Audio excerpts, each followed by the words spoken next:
Could this be the end of Lyft? This is not looking good for the ride hailing company that you and I have used before. We're gonna get into it, so please thumbs up the video to help spread this to a new audience, and let's get started. Firstly, I did want to thank our sponsor Solo. So Solo has actually just extended their promotion for new drivers.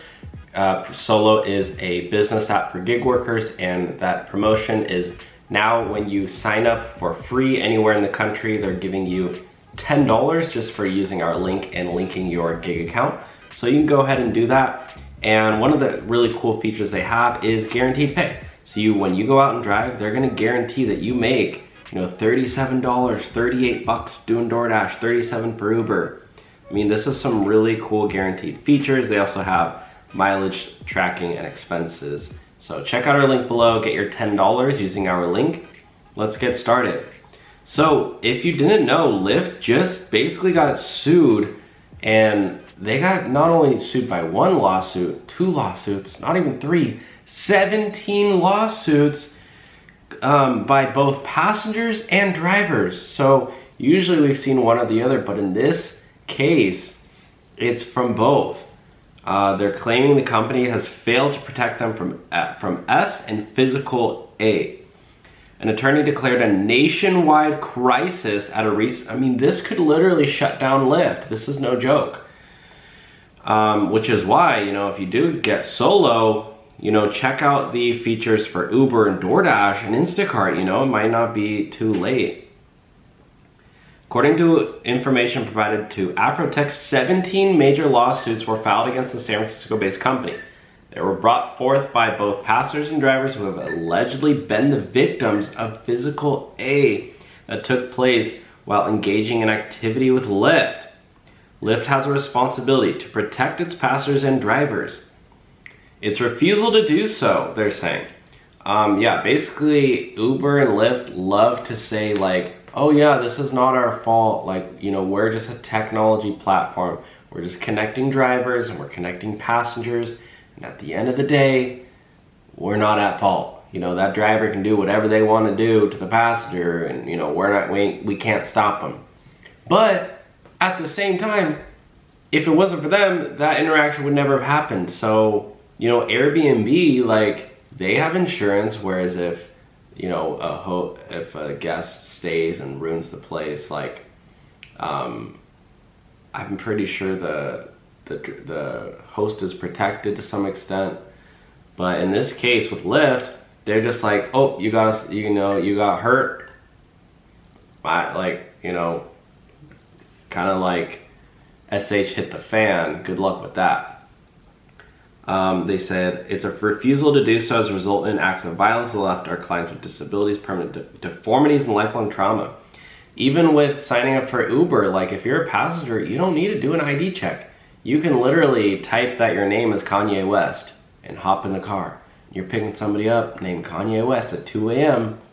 You don't know who the heck that person's real name is. Tracy Cowan is a partner so if you have been involved in one of the, if you've been injured or, I don't want to say the words for YouTube purposes, but if you've had a bad experience, consider reaching out to Tracy Cowan, the partner at Pfeiffer, Wolf, Kane, Conway, and Wise, and the legal company representing the plaintiffs in the case, during a press conference announcing the news. Nothing can undo the pain and suffering they endured, but it's their hope that by sharing their stories, they can make Lyft hear them, force Lyft to protect its users, and drastically reduce the number of violent acts during Lyft rides in the future.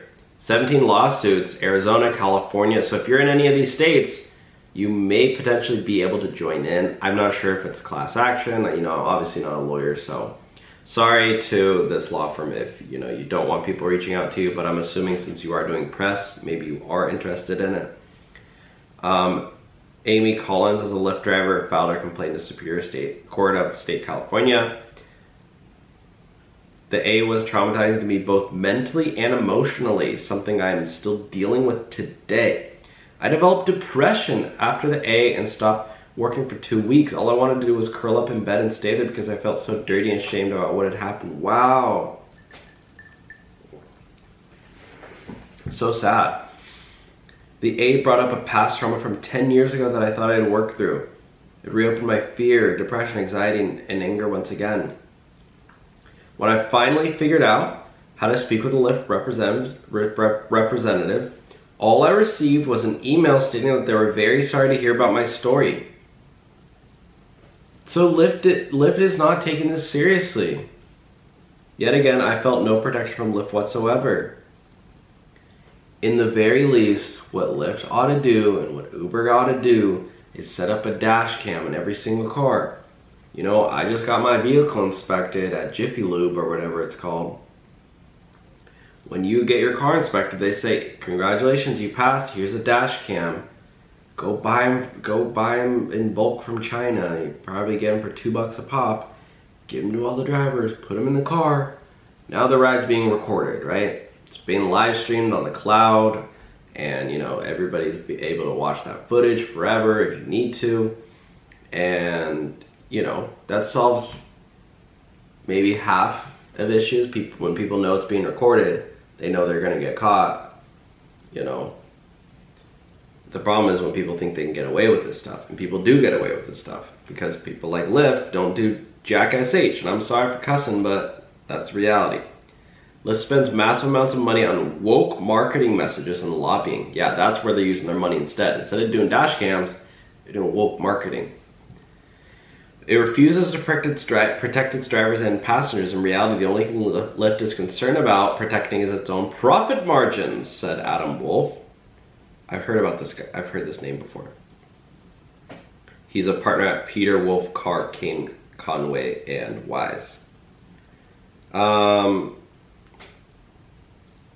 According to a spokesperson said, our goal is to make every Lyft ride as safe as possible, and we will continue to take action and invest in technology policies and partnerships to do so. We're committed to helping drivers, keep drivers and riders safe. While safety incidents on our platform are incredibly rare, we realize that even one is too many.